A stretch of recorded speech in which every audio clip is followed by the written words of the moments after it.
जय श्री राम, जय बालाजी सरकार। आज मैं आप सभी भक्तों के लिए दमोह जिले का इतिहास बताने वाली हूँ, क्योंकि हमारे पूज्य सरकार श्री बागेश्वर धाम सरकार की श्री राम कथा दमोह की पावन भूमि पर होने वाली है। तो आप सभी भक्तों को दमोह का इतिहास जानना बहुत जरूरी है, क्योंकि हमारे पूज्य सरकार श्री बागेश्वर धाम सरकार की श्री राम कथा 24 दिसंबर से 1 जनवरी 2023 तक चलनी है। तो आप सभी भक्तों से निवेदन है कि आप लोग इस कथा में जरूर शामिल हो। आप लोग सादर आमंत्रित हैं।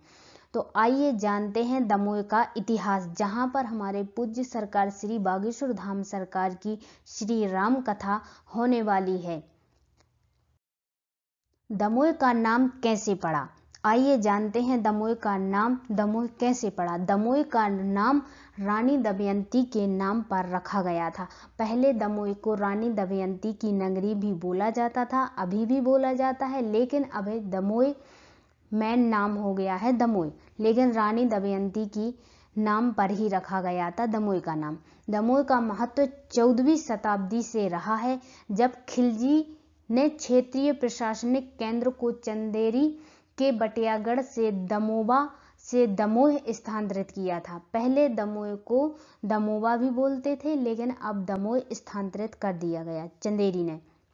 दमोह मराठा गवर्नर की सीट थी। जो दमोह था, यह मराठा गवर्नर की सीट थी।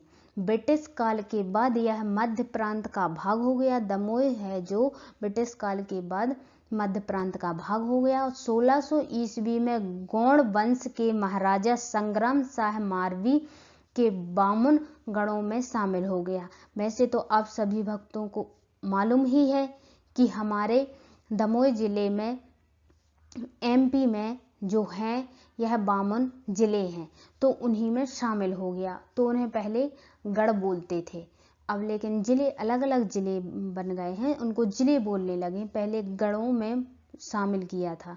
तो महारानी दुर्गावती ने गोंडवाना साम्राज्य का राजपाट चलाया। बाद में महारानी दुर्गावती की लड़ाई अकबर जी के जो सेनापति थे, अकबर के सेनापति आसफ खां से हुई थी, जिसमें रानी दुर्गावती ने आसफ खां से सेनापति थे जो, इनसे 15 बार युद्ध किया, लेकिन वो 15 बार जीत भी गई। जब 16वीं बार युद्ध किया रानी दुर्गावती ने आसिफ खां से, तो वो पराजित हो गई।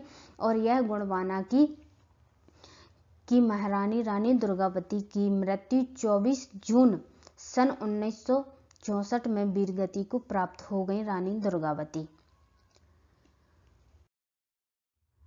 दमोह में दार्शनिक स्थल कौन कौन से हैं? दमोह में दार्शनिक स्थल पर्यटकों के लिए कौन कौन से हैं, तो इस पर चर्चा करेंगे।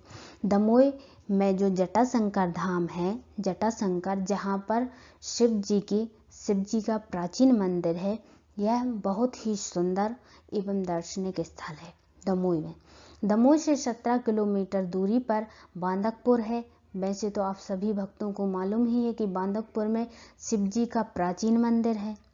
बांदकपुर तो हर कोई घूम कर आया है, जहाँ पर पूज्य श्री शिव जी भोलेनाथ जी का प्राचीन मंदिर है।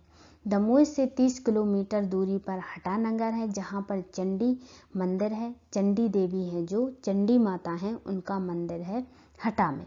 और 35 किलोमीटर की दूरी पर कुंडलपुर है, जहाँ पर बड़े बाबा का मंदिर है, जो कि जैन धर्म में जो जैन हैं उनका तीर्थ स्थल है। वहाँ पर सब कोई जा सकता है। यह बहुत बड़ा मंदिर है बड़े बाबा का कुंडलपुर में। यह दमोह से 35 किलोमीटर है, जिससे पर्यटनों को बढ़ावा दिया गया है। कुंडलपुर से ही पर्यटन को बढ़ावा मिला है। दमोह में बूंदा बहू जो मंदिर है, बूंदा बाई मंदिर है, जो कि काफ़ी पुराना है। और इसके अलावा बटियागढ़ का किला, हटा का किला, दमोह का किला, नौहटा का मंदिर, यह सब हमारे दमोह जिले में पर्यटन को बढ़ावा देने के लिए दार्शनिक स्थल हैं, जो कि बहुत प्रसिद्ध हैं। दमोह में शिक्षा का स्तर क्या है, आइए जानते हैं। दमोह जिला शिक्षा के क्षेत्र में पहले बहुत कम साक्षर रहा है, परंतु वर्तमान समय में शिक्षा का प्रसार बढ़ रहा है, बहुत ज़्यादा बढ़ रहा है। जैसे कमला नेहरू महिला महाविद्यालय, ज्ञानचंद श्रीवास्तव शासकीय स्नातकोत्तर महाविद्यालय, डॉक्टर विजयलाल महाविद्यालय, पॉलिटेक्निक महाविद्यालय, लॉ महाविद्यालय, यह सब दमोह में महाविद्यालय हैं जो शिक्षा को बढ़ावा दे रहे हैं। दमोह में कितनी तहसीलें हैं? दमोह जिले में कितनी तहसीलें हैं? दमोह जिले में 7 तहसीलें हैं। दमोह, हटा, पटेरा, जवेरा, पथरिया, बटियागढ़, तेंदुखेड़ा, यह 7 तहसीलें दमोह जिले में हैं। दमोह जिले में विकास कितना हुआ है? विकास कितना है दमोह जिले का?